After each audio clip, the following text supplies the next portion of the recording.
Беларусь гэта не Расія. І вось пра вашу творчасць, калі ласка. Вось як вы гэта паказваеце, як вы транслюеце гэтую думку? Ці там увогуле это няма і ніякай Расіі у вас у творчасці? Дякую за пытанне. Вся моя творчасць заснавана, все мои апошнія праекты і новыя, якія працую, заснаваны на гэтай тэзе. Гэта паказаць наше беларускае кіно незалежнае, з усімі яго складанасцямі, закручастымі шляхам, паказаць смакавітасць гэтых працэсаў і гэтых творцаў. Не ведаю, ці глядзелі вы мае фільмы, ці ведаеце мае працы. Напрыклад, фільм «Возер радасці» па гэта відавочна кажа. Фільм зняты на беларускай мове, кароткі метр, зняты ў 17 годзе, трапіўшы на выдатны фестываль у французскі Клермон-Ферран, адным з галоўных фестываляў кароткага метра, і пасля трапіўшы ў лонгліст Оскара. Гэта відавочна паказвае, што фільм зняты на беларускай вёсцы, на беларускай мове, з беларускімі акцёрамі. Наступная моя праца — дакументальны фільм «Смеласць» альбо «Кураж» пра пратэсты ў Беларусі і пра пазіцыю беларускіх незалежных мастакоў, акцёраў, пра пытанне, ці можа быць увогуле беларуская культура незалежная і якія маюць наступствы. Гэты, магчыма, крыху ілюзорны вобраз беларускіх мастакоў пра незалежнасць. Як вы адказваеце сабе на гэтае пытанне? Немагчыма. Беларускай культуры без Расіі? Я кажу пра незалежнае. Я ўвогуле не выкарыстоўваў слова «Расія». Я сказаў, ці магчыма, гэта быў тэма майго фільма «Смеласць», ці магчыма быць беларуская культура незалежная, якія маюць наступствы. А ў мяне, бачыце, у мяне адразу Расія ўсплывае. Я не ведаю, чаму это так. Акрамя Расіі, у нас яшчэ дастаткова хапае у нашым грамадстве фактараў, якія нам не даюць быць незалежнымі, разумееце. Тут вельмі шмат фактараў. Трэба глядзець пра нас сябе спачатку. Уже пасля глядзець пра агрэсіўных суседзяў. Вось. Ну, так раскажыце, гэта вельмі цікава. Вось раскажыце. Я не буду хлусіць, я не глядзеў гэта кіно. Раскажыце, калі ласка, якія фактары не даюць нам, беларусам, быць незалежнымі. Я зараз не выкарыстоўваю слова «Расія» таксама. Перфекцыянізм. Это не дазваляе беларусам перайсці абсалютна на беларускую мову. Магчыма, пачуццё, што у нас чагосьці не хапае, і нам трэба заўсёды глядзець налева-направа, і там, дзе гэта ёсць, што нам быццам бы не хапае, адтуль это браць. І я б сказаў бы, што можа ўпэўненасць у сябе. Нам не хапае, нам бракуе ўпэўненасці ў сябе ці не? Бракуе? Абсалютна, да. Чакайце, а вось перфекцыянізм — это пра тое, што ты, можа, і хацеў бы размаўляць па-беларуску, але ты ведаеш, што будзе шмат памылак, і таму халера з ім, лепей па-расейску. Гэта пра тое, так? Абсалютна. Ого. Праз гэта украінцы змаглі пасля 14 года перайсці на украінскую мову. І праз гэта шэраг украінцаў змагло перайсці ў 22 годзе на украінскую мову. Нават шмат маіх калегаў і калежанак, кіношнікаў незалежных, украінскіх. Вось. Вяртаемся да кіно. Наступны праект працую 6 гадоў ужо і спадзяюся, што хутка запусцім. Гэта праект «Спадчына». Это нямецка-польская капрадукцыя пра сям'ю чыноўніка. І гэты фільм выдатна паказвае, чаму Беларусь не сад. То бок гэта фільм пра спадчыну, нематэрыяльную спадчыну, якая застаецца нашаму пакаленню. Нашаму з вамі, Константин, пакаленню, ад пакалення нашых бацькоў. І што мы робім супраць этой спадчыны? Мы ходзім, пратэстуем, забіваюць нас, людзі з'язджаюць, некаторыя пераязджаюць у Украіну, ідуць на фронт. І што адбываецца з пакалення нашых бацькоў, якое будавала для нас іншую спадчыну, якое шукала заўсёды выбачэння і казала, што мы робім это для нас, для сям'і. А па выніку гэтай сям'і ўжо не існуе. Інстытут сям'і ўжо разруйнаваны. Вы сказалі, мы што робім? Мы ідзем супраць гэтай спадчыны. То бок вы маеце на ўвазе спадчыну ва ўяўленні менавіта нашых бацькоў, так? То лукашызм — это па іх, это яны лічаць, што вось гэты лукашызм з мірным небам над галавой, то гэта і павінна быць нашай спадчынай. Вось такая ў нас, так ці не? Я не разумею вашу. Я крыху шырэй, не толькі пра бацькоў, якія, там, умоўна кажучы, прыхільнікі Лукашэнкі, а кажу ўвогуле, што то бок спадчына, якую атрымалі мы зараз з вамі, Константин, это спадчына пакалення нашых бацькоў. Нават калі нашы бацькі, умоўна кажучы, былі за дэмакратычнае памкненне, все роўна адказнасць ляжыць на пакаленне нашых бацькоў. І што з гэтым рабіць? І як з гэтай спадчынай працаваць? Вось над гэтым я працую ўжо 6 гадоў. І я спадзяюся, што хутка гэты фільм паўстане. Фінансаванне з нямецкага, з польскага боку ўжо стаіць. Мы рыхтуемся да здымак. То бок будзем здымаць Беларусю у Польшчы. Вось, і гэта той праект, над якім мы зараз вельмі актыўна працуем з 2020 года. Нават калі яшчэ дакументальны фільм «Смеласці» ці «Кураж» не выйшаў у пракат, я ўжо працаваў над сцэнаром гэтай гісторыі. І гэты вельмі доўгі праект для мяне зараз будзе адказам на ваше пытанне, чаму Беларусь не сад Расіі, разумееце? Не, это вельмі цікава. Мне цікава разважаць на гэта не думкамі, не спекулятыўнымі разважаннямі, што будзе калі ў гэтым годзе. Мне цікава разважаць, ведаеце, візуальнымі вобразамі, гісторыямі кіно. Таму што гэта нашмат глыбей дазваляе нам з вамі зразумець, ведаеце, і зайсці ў свет сваіх герояў. Байпрасвет выпусціў 2 тамы кнігі «Патаемная спадчына». Гэта казкі пра беларускіх жанчын, без якіх нашу гісторыю проста немагчыма ўявіць. 12 гісторый, там Софья Гальшанская, Эмілія Плятар, цётка, Геніуш Ларыса, Марія Калеснікова там ёсць таксама, Алена Аладова і іншыя. А ведаеш, хто напісаў казачку пра Алену Аладову? Ведаеш? Я ведаю. Марынчкова ж напісала, вось.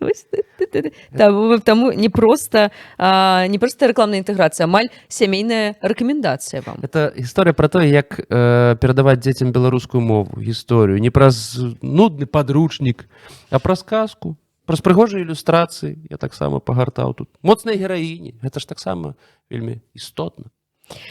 Вось, набыць гэтыя цудоўныя кніжкі можна на кірма.ш, спасылачку даем у апісанні, каментах. Ёсць першы том, ёсць другі том, можна купіць амаль 2 тамы разам. Вось, а па прамакодзе YouTube Buy будзе зніжка 5% до канца мая на увесь заказ.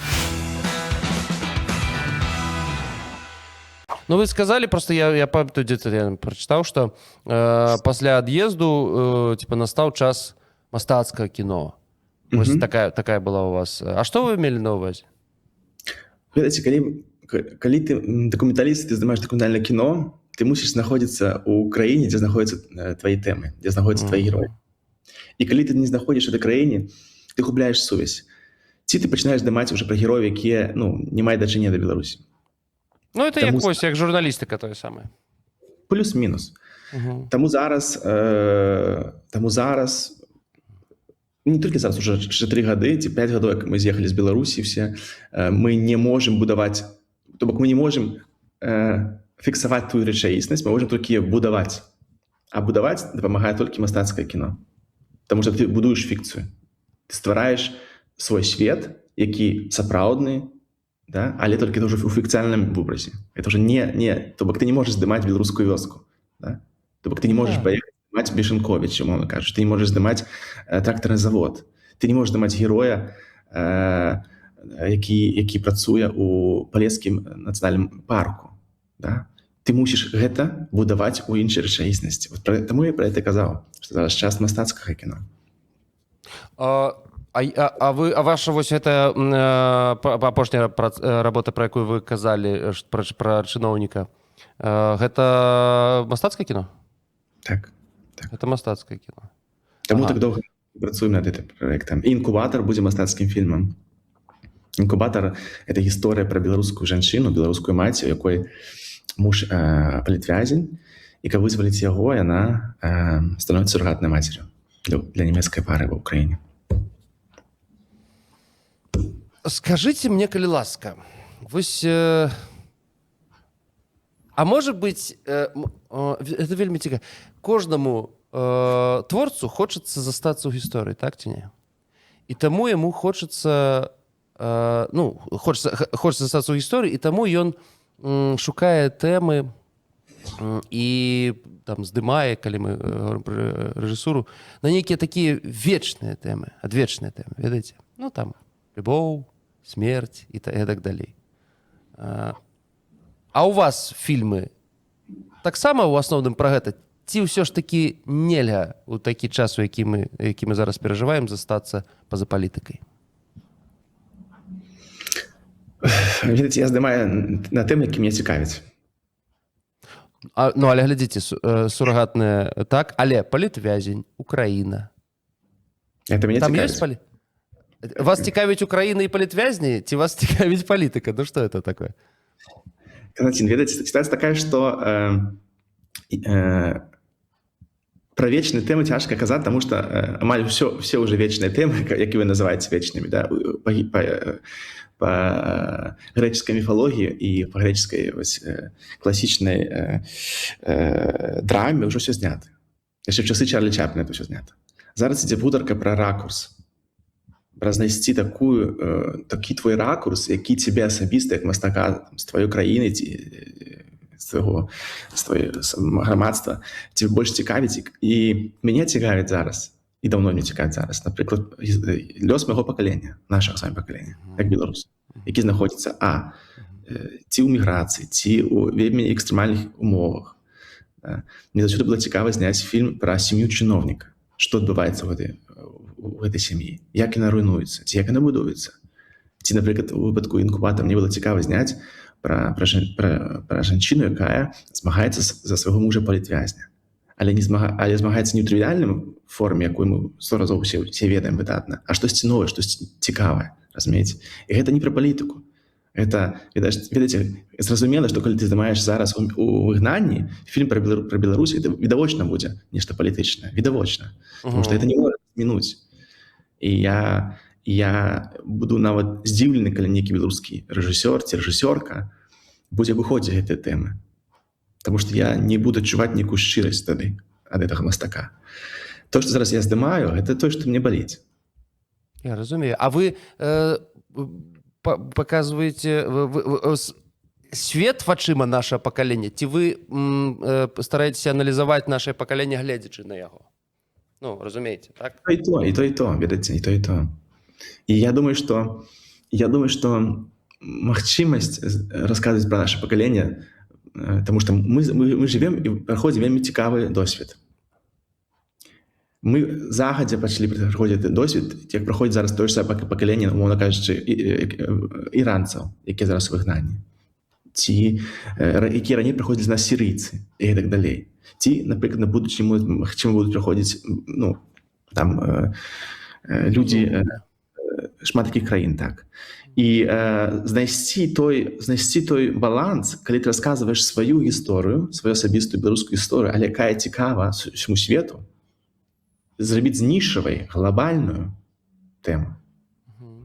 Вось гэта і ёсць складанасць.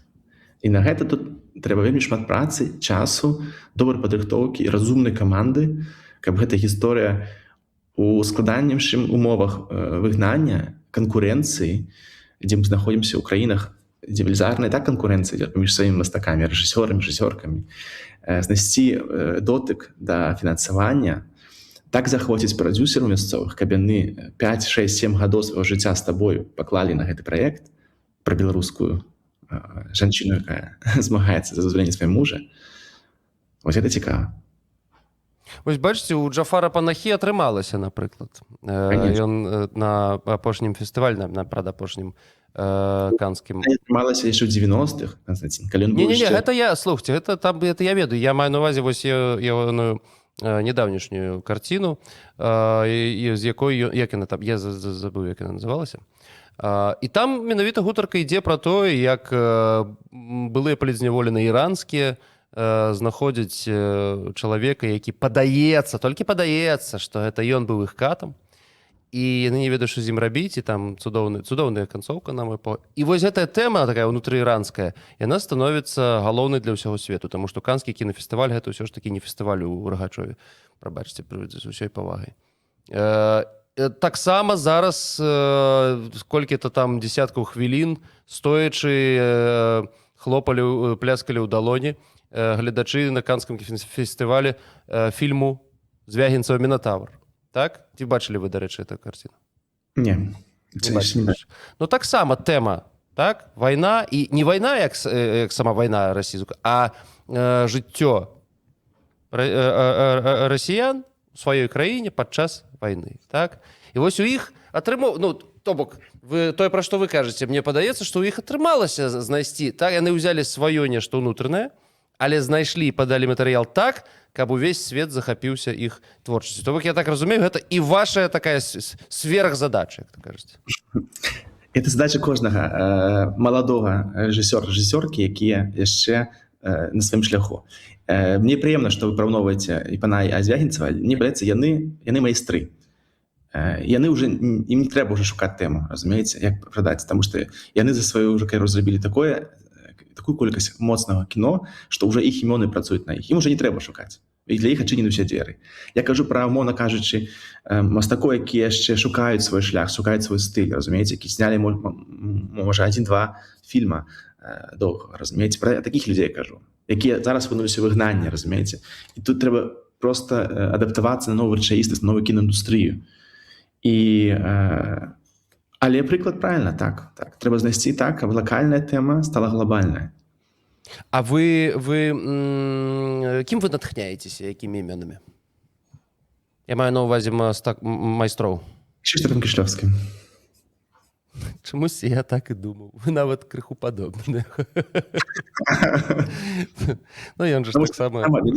Я таксама здаваў дакументальнае кіно і мастацкае кіно.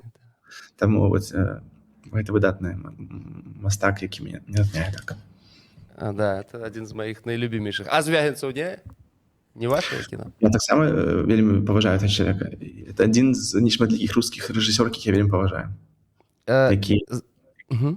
Які яшчэ гаворыць словы, не шукаючы... Які гаворыць яшчэ словы, не шукаючы некія словы, разумееце? Пра што я кажу? Які не баіцца казаць словы. Звягінцеў. Да. Хаця да яго... А давайте я працытую. Шмат прэтэнзій. Да, я працытую, для наших глядачоў таксама это будзе цікава, на расійскай мове працытую. Миллионы людей по обе стороны линии соприкосновения сейчас мечтают только об одном, чтобы, наконец, прекратились бесчетные убийства людей. И единственный человек, который может остановить эту мясорубку, вы, господин президент Российской Федерации. Закончите уже эту бойню. Весь мир ждет этого. Это вот он сказал. И он сказал это на Каннском кинофестивале. А не занадто мягко? Что Конечно, это... Конечно, это мягко. Але, бачите, але мы зноў размаўляем пра рускае кіно, а не пра беларускае. Таму я б сказаў бы занадта мягка, хацеў бы, каб ён сказаў, я звяртаюся да мільёнаў расіян, якія ідуць на вайну, падумайце, куды вы ідзеце. Я лепш бы туды пасыл бы зрабіў, вы разумееце, потому что я не думаю, што Пуцін будзе слухаць эту прамову і штосьці будзе мяняць. А вось Раднянскі, дарэчы, так і лічыць, што ён гэта сказаў так, каб яго пачулі ў Крэмлі. Давайте размаўляем пра беларускіх прадзюсераў і рэжысёраў, а не пра Раднянскага, Звягінцева. Пры ўсёй павагі да гэтых людзей. Але пры ўсёй павагі да беларускіх рэжысёраў ўсё ж такі Каннскі кінафестываль мы не выйгравалі. Таму трэба пра нас размаўляць. Разумееце, ствараць умовы. Ну, гэта ўжо тады пачынаецца рэклама, а рэклама — гэта такая платная гісторыя. Не, прабачце, я, як то кажуць, з усёй... Вы ж разумееце, што гэта... Такое... Разумееце, вось таксама парадаксальная рэч, крыху парадаксальная. Мне дык гэта зразумела, але... Вось як толькі ты пачынаеш нешта цягнуць такое сваё, беларускае, такое, давайте будзем шчырымі, маргінальнае, ну, адразу і цікавасць падае.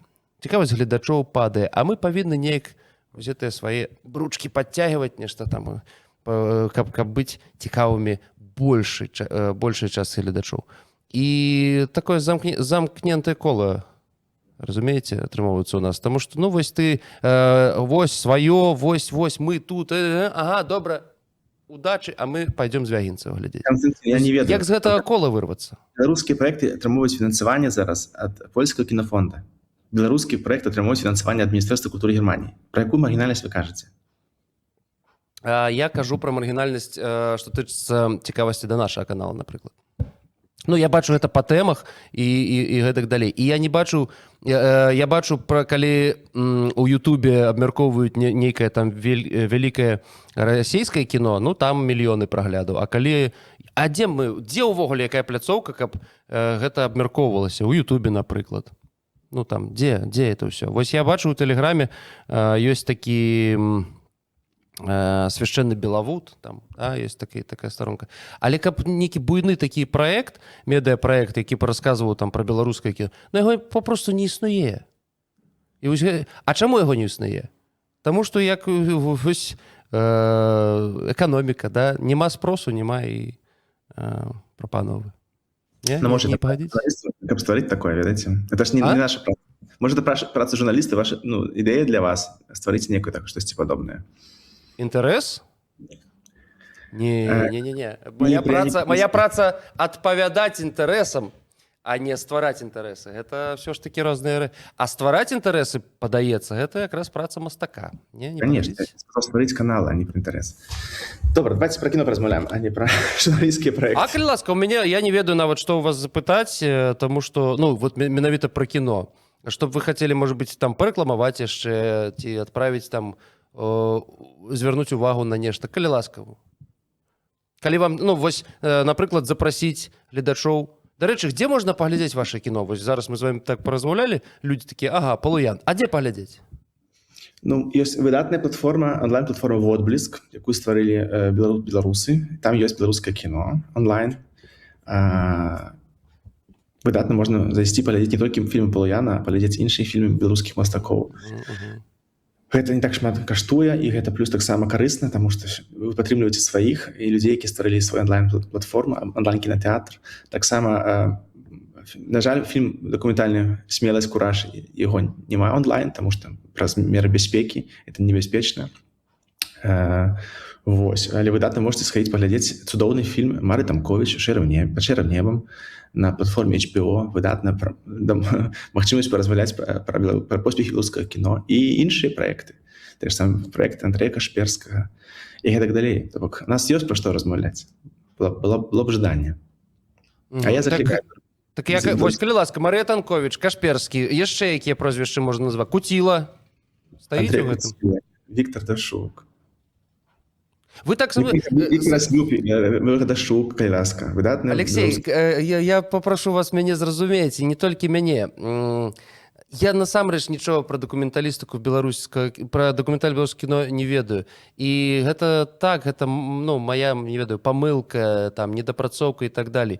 Але, ну, калі ласка, натхніце, ну, раскажыце, каго глядзець? Перш за ўсё, рэйтынг там, першая топ-3. Абавязкова да прагляду, каб быць у кантэксце сучаснага беларускага дакументальнага кіно. Хто это прозвішчы і што глядзець? Калі дакументальнае кіно, то это Віктор Аслюк, Андрей Куціла і Александр Міхалкович. Аслюк, Куціла, Міхалкович. Зафіксавалі. Да. Добра, я лічу, водбліск.com, слухайце, насамрэч, я зараз нават падзялюся гэтай спасылачкай, так цудоўна зроблена ўсё, і можна і заданаціць, а можна і бясплатна паглядзець, так? Так. І ваша... Но это водбліск, там і мастацкае кіно ёсць таксама. Так. І там шмат беларускіх мастакоў, і, наколькі я памятаю, з тэрыторыі Беларусі ўвогуле задарма, а з тэрыторыі Беларусі там трэба пару еўра заплаціць. Слухайце, а гэта кіно ўвогуле прыносіць нейкія профіты, нейкую прыбыль? Ці гэта, ну, ўсё, па-першае, робіцца за нейкія гранты, а па-другое, ну, так вось, каб для гісторыі папросту... Трэба пытаць прадюсераў, не ведаю. Кожны праект па-свойму. Трэба пытаць прадюсераў, дыстрыбутараў праектаў. Але я думаю, што, ну, некаторыя паспяховыя фільмы, конечно ж, маюць хороший выробітак. І у кіно няма грантаў, кінафонды. Кіно не здымаецца за... Я маю на ўвазе, гэта ж форма адна і тая ж, не? Прыкладна. Не ведаю. Я працую з кінафондам, не ведаю, гранты працуюць. У кінафондах гэта дзяржаўныя грошы. Гэта дзяржаўныя грошы, якія выдаткуюць падатка, ну, владальнікі, то бок ты падаешся, твои прадюсеры падаюцца з праектам, калі праект настолькі моцны, што праходзіць канкурэнцыю, атрымоўвае фінансаванне ад кінафонда, то гэтыя грошы ідуць, напрыклад, як там частка нематэрыяльнай каштоўнасці культуры гэтай краіны. То бок гэтыя грошы ты не мусіш вяртаць. Ты іх толькі вяртаеш, калі ты ўжо там трэба глядзець рэкупен план, калі фільм настолькі шмат атрымаў прыбытку, тады ты мусіш твои прадюсеры могуць это вяртаць. Хто зараз дае беларусам больш за ўсе грошы? Хто зараз такі самы адкрыты да нас? Палякі, немцы, краіны Балтіі? Наколькі я памятаю апошні раз, так я ж кажу, мой проект профінансавала Міністэрства культуры Германії, вось польскі кінаінстытут 2 тыдні таму, вось Андрэя Кашперска таксама проект профінансавала польскі кінаінстытут. Ну то бок пакуль гэтых 2 краіны. Польскі кінаінстытут не імя Кіслёўскае часам, не? Не, яшчэ не дзяржаўна яшчэ. Але гэта залежыць, ведаць, не хто кому падтрымоўвае, это залежыць у якіх краінах прадюсеры готовы працаваць з беларускімі праектамі. Бо ты ж не можаш як аўтар падацца на кінафонд, разумееце? Это вельмі ўсё сур'ёзна. Бо это мусіць быць праект, які прапічыцца прадюсерамі. Ось. І калі, вы ведаеце, што у нас беларускіх прадюсераў існуе там, не ведаю, полторы штукі, ось, то большасць трэба беларускім рэжысёрам шукаць мясцовых прадюсераў, то бок польскіх, нямецкіх, літоўскіх, ось. Але я не памятаю, каб літоўскі, напрыклад, кінафонд падтрымаў беларускія праекты. Я не памятаю, каб латышскі ці эстонскі. Яны, можа, не такія багатыя, як Польшы, палякі ці немцы, так? Папросту грошай няма, там сваім бы дапамагчы. Ну, конечно, да. Ну, конечно, існуе 2 самых галоўныя кінакраіны ў Еўропе, это Францыя і Германія. Это, конечно, самые магутныя. А французы даюць грошы? Я не ведаю. Я ж не настолькі ведаю ўсе беларускія праекты. Магчыма, ёсць нейкія праекты, які давалі. Ну, цікава. Добра, дзякую вам вялікі, Алексей. Дзякуй за гэтую размову. Яна была непростая, таму што яшчэ раз мы всю эту палітыку ташым, палітыка, калі што, Путін, Лукашенко. Вы пра зусім іншае. І, можа, ведаеце, яно і добра. Можа, яно і добра. Дзякую вам за тое, што вы ёсць, і удачы папросту ў вашай працы. Дзякую, Константин. Дзякую за ўвагу да беларускага кіно.